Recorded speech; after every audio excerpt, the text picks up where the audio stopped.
Yeah. Yeah, Dinsdale Smith, Councilor for the Port Morant Division.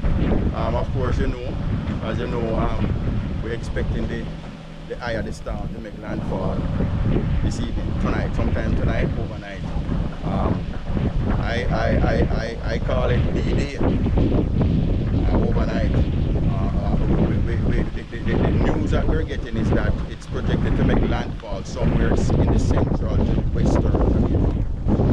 I heard about specifically St. Elizabeth, for it to make landfall in St. Elizabeth, but the eye is so big that it's going to affect the entire island. So we will not be spared hurricane force winds and the kind of water that's associated with this system. But the projection is if there's a good side to it, it is not going to pass directly over eastern St. Thomas.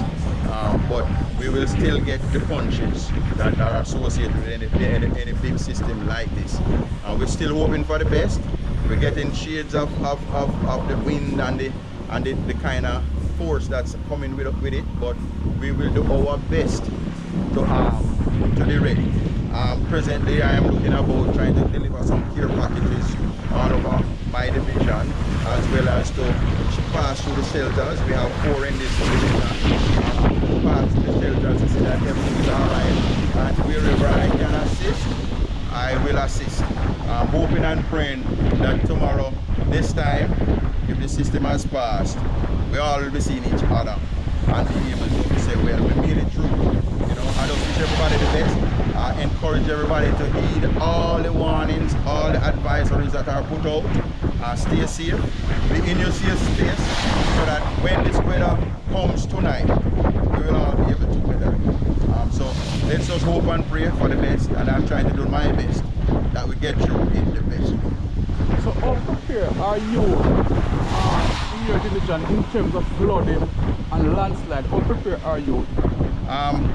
I'm as prepared as the resources that I've received. What I did, I went forward and I cleaned what would become the bypass road if Port Morant is flooded. And from the looks of it, with what they say is coming, I am anticipating flooding in Port Morant. I just have to do the best I can to help us to get through this town. So the bypass road through Lantop, I have done some emergency remedial work to try to get the drains, make sure the drains are free and clear. In Peartree River, we had some flooding prior to the storm. About 7 culverts over there on Richmond Hill, and I had to order some work to be done in anticipation that I will get some amount of support from the government, the municipality or the government through the municipality to help us to be able to cover those costs. But we're doing our best. With systems like these, we cannot predict. And so rather than trying to be saying this is going to happen or this is not going to happen, I am just being open-minded enough and trying to put myself in a place where I can physically respond to help to support or dispatch support wherever it is needed over this tough time. Okay, as you know, at this moment we are looking towards the aftermath as the summer coming. How prepared the Minister of Parish is to deal with the aftermath? From the meetings we have had, we are, as I said, we are as prepared as we can be. The good thing about preparation, is not just resources, is the attitude that we have from the personnel who are working. And I can tell you, the attitude is positive, upbeat.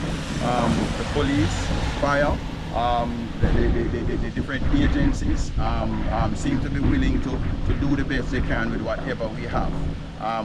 And so I'm grateful for whatever support we get. But somehow or other, as Jamaicans, we are resilient people. So we have to try to. That's what we're really looking at.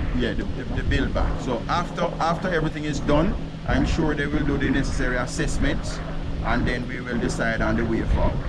Being alive is the most important thing, because if we are, we'll have a discussion in the aftermath. If not, it won't be pleasant. So we're just hoping for the best. Hoping for the best and make sure to prepare for the worst. Yes, of course. All right. Thank you for it. Thank you very much. Thank you.